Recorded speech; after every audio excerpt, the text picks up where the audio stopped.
వావా థియర్ 2 weeks back Tamil version థియేటర్లోకి వచ్చింది. అయితే పెద్దగా థియేట్రికల్ రన్ లేకపోవడంతో అమెజాన్ ప్రైమ్ ఓటీటీలో ఈ రోజు నుండి స్ట్రీమ్ అవుతుంది విత్ తెలుగు డబ్. మరి ఈ సినిమా ఎలా ఉంది అని తెలుసుకోబోయే ముందు please subscribe to our channel. ముందుగా నాకు సినిమాలో ఏం నచ్చింది అనేది చెప్తా.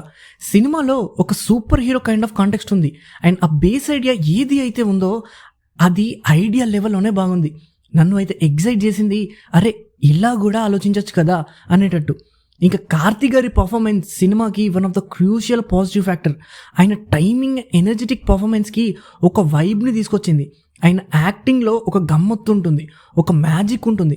ఒక సినిమాలో చేసిన పర్ఫార్మెన్స్ని కార్తీ గారు ఇంకో సినిమాలో చూపించకుండా చాలా జాగ్రత్తగా పర్ఫామ్ చేస్తారు. ఇంకా సంతోష్ నారాయణ గారి బీజిఎం క్రేజీ ఉంది.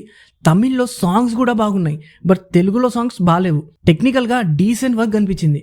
ఇంకా సినిమాలో నాకు చాలా విషయాలు నచ్చలేదు. Mainly regular template. ఈ టెంప్లెట్తో కొన్ని వందల సినిమాలు మనం చూసాం. ఎప్పుడైతే మనకి ఇంటర్వెల్ పాయింట్లో ఒక పాయింట్ రివీల్ అవుతుందో ఇంకా అక్కడి నుండి సినిమాని ఈజీగా ప్రెడిక్ట్ చేస్తాం. ఇంకా ఇంటర్వెల్ తర్వాత సినిమా బాగా డల్ అయిపోయింది, అంటే ఒక ఫార్ములా బేస్డ్ అయిపోయింది. సో మనం చూసిన టెంప్లెట్నే మళ్ళీ చూడడం వల్ల మనకి ఎగ్జైట్మెంట్ అనేది అస్సలు జనరేట్ అవ్వదు. స్టోరీ ఎంత పాతగా ఉన్నా స్క్రీన్ ప్లేతో పక్కా మ్యాజిక్ చేయొచ్చు, బట్ అది కూడా చేయలేదు. ఒక ఇంట్రెస్టింగ్ గేమ్ అండ్ సీన్స్ని ప్రిపేర్ చేసి ఉంటే సినిమా బాగుండేది, కానీ ప్రాపర్గా కాన్ఫ్లిక్ట్సే లేకపోవడంతో సినిమా మనకి ఎలాంటి ఎక్స్పీరియన్స్ని కానీ ఎంటర్టైన్మెంట్ని కానీ క్రియేట్ చేయలేకపోయింది. ఫన్ ఫ్యాక్టర్ కూడా పెద్దగా వర్కౌట్ అవ్వలేదు.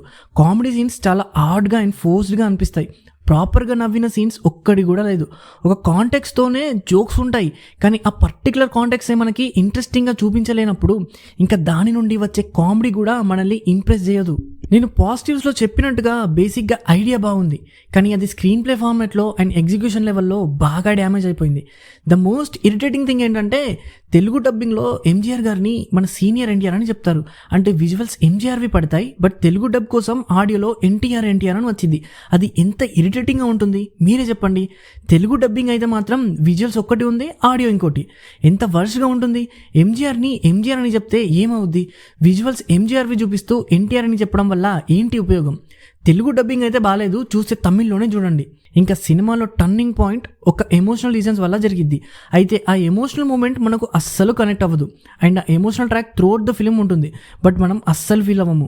సినిమాకి టర్నింగ్ పాయింటే ఆ ఎమోషనల్ ట్రాక్ అన్నప్పుడు ఆ ఎపిసోడ్ కానీ ఆ ఫీల్ కానీ ఎంత స్ట్రాంగ్గా ఉండాలి, బట్ చాలా వీక్గా ఉండడంతో సెకండ్ హాఫ్ కంప్లీట్గా బోర్ ఫీల్ అవుతాం. కృతి శెట్టితో లవ్ ట్రాక్ కూడా ఇంట్రెస్టింగ్గా అనిపించలేదు. కృతి శెట్టికి పెద్ద క్యారెక్టర్ కూడా ఏం లేదు, ఏదో హీరోయిన్ ఉండాలి అని ఉంటుంది అంతే. కార్తీ అండ్ కృతి శెట్టికి మధ్య లవ్ సీన్స్ ఏం బాగాలేదు, వాళ్ళ పేరే చాలా ఆడ్గా అనిపించింది. సో ఫైనల్గా సినిమాలో ఏం లేదు. It's a below average film. Time పాస్కి చూడొచ్చు అని కూడా నాకు అనిపించలేదు, బట్ ఓటీటీలో స్ట్రీమ్ అవుతుంది కాబట్టి మీ ఇష్టం.